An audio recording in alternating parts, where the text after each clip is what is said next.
Hi everyone, welcome to another video lesson. And in this video lesson, we'll talk about the applications of arithmetic series. In the previous videos, we talked about the definition of arithmetic series. It's basically the sum of the terms of an arithmetic sequence.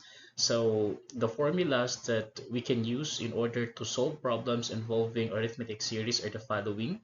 So we can use S sub n equals n over 2 times a sub 1 plus a sub n if we know or if we are given already the first and our last term. Or we can also use the formula S sub n is equal to n over 2 times 2 sub a 2 times a sub 1 plus the quantity of n minus 1 times d if we are only given our first term and if we know our common difference. To apply those formulas, let's take a look at example number 1. A student saves 10 pesos on the first day, 15 pesos on the second day, 20 pesos on the third day, and continues increasing the amount by 5 pesos each day. How much money will the student save in 30 days? So in this problem, we know that this one is an example of an arithmetic sequence because we are given the condition that the amount continue to increase by 5 pesos each day. So meaning to say there is a common difference of 5. So to solve this problem, let's identify our given based on this problem. Now we have the following. Our a sub 1 or our first term is 10. Our common difference is 5 because it is stated here that it increases the amount by 5 pesos each day. And then we have our n, which is 30, since we are looking for the total amount of money saved in 30 days.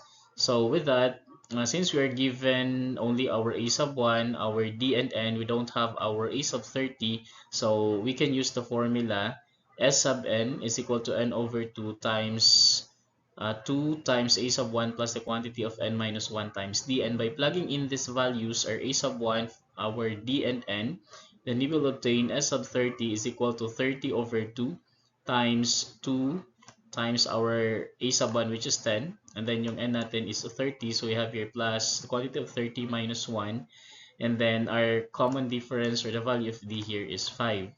So after that, we will simplify this. 30 divided by 2, that is equal to 15. 2 times 10, that is equal to 20. And then 30 minus 1, that is equal to 29, and then we'll just have to copy 5. So simplifying this one further, 29 times 5 will give us 145, and 145, when we add that one to 20, that gives us 165, and multiplying 15 and 165, that gives us a total of 2,475. So meaning to say, the total amount of money the students save in 30 days is 2,475 pesos.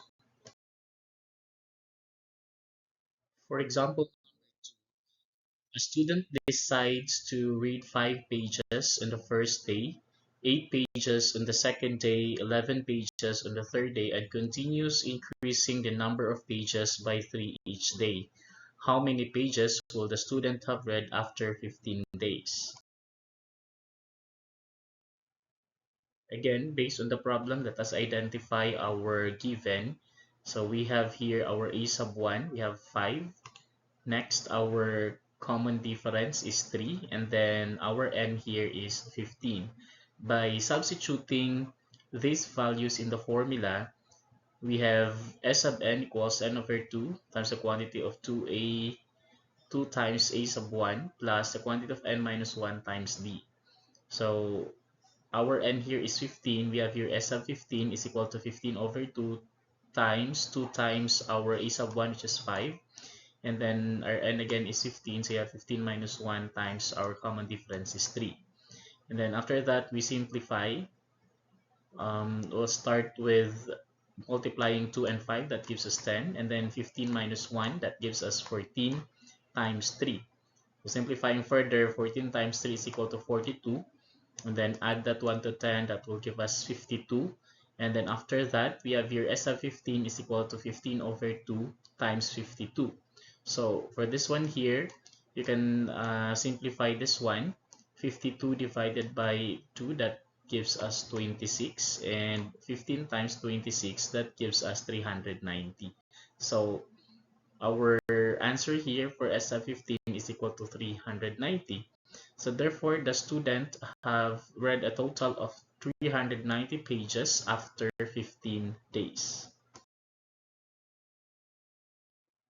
So for our example number 3, there are 28 logs in the bottom layer of a pile of logs, 27 in the next layer, 26 in the next, and so on to the top, which has one log.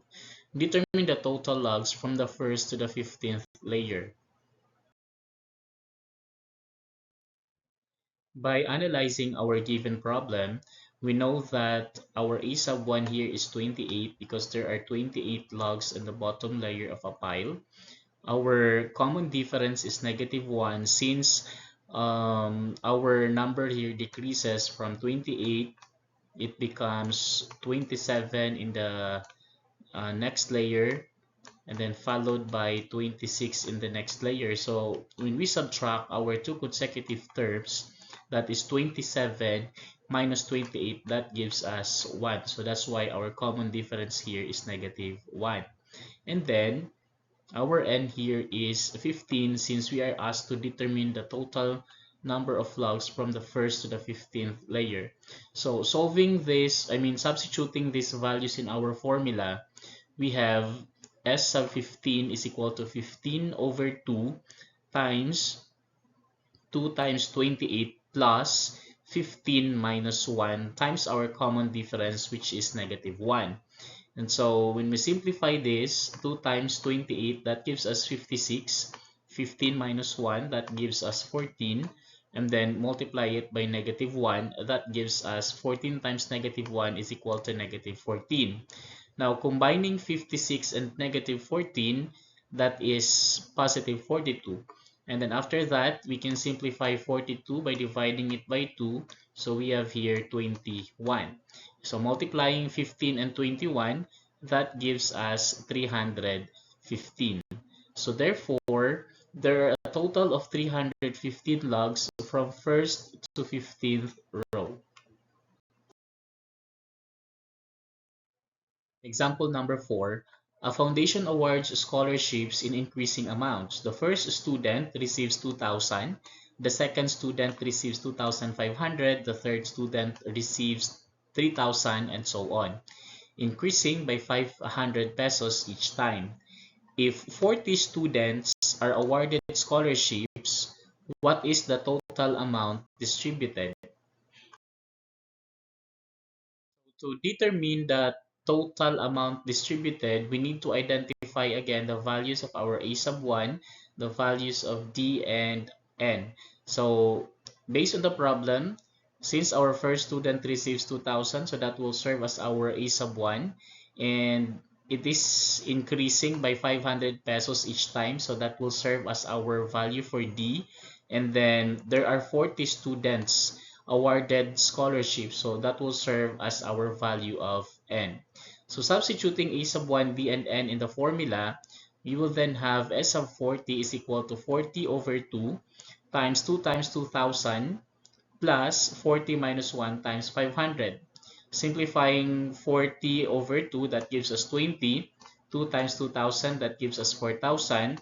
40 minus 1, that gives us 39, and then times 500. So 39 times 500, that gives us 19,500. And then when you add that one to 4,000, you will have 23,500. And then after that, we multiply 20 and 23,500, we will obtain 470,000. So therefore, the total amount distributed to the students is 470,000 pesos. To summarize what you have learned from this video, an arithmetic series again is the sum of the terms in an arithmetic sequence, and these are the two formulas that you can use to solve problems involving arithmetic series. So we have the first one is S sub n equals n over 2 times the quantity of a sub 1 plus a sub n, provided that you know the values for your first term and the last term. And the second formula is s sub n equals n over 2 times the quantity of 2 times a sub 1 plus the quantity of n minus 1 multiplied by d. Now this formula can be used if you only know the first term and the common difference. So thank you for watching. See you again to our next video lesson.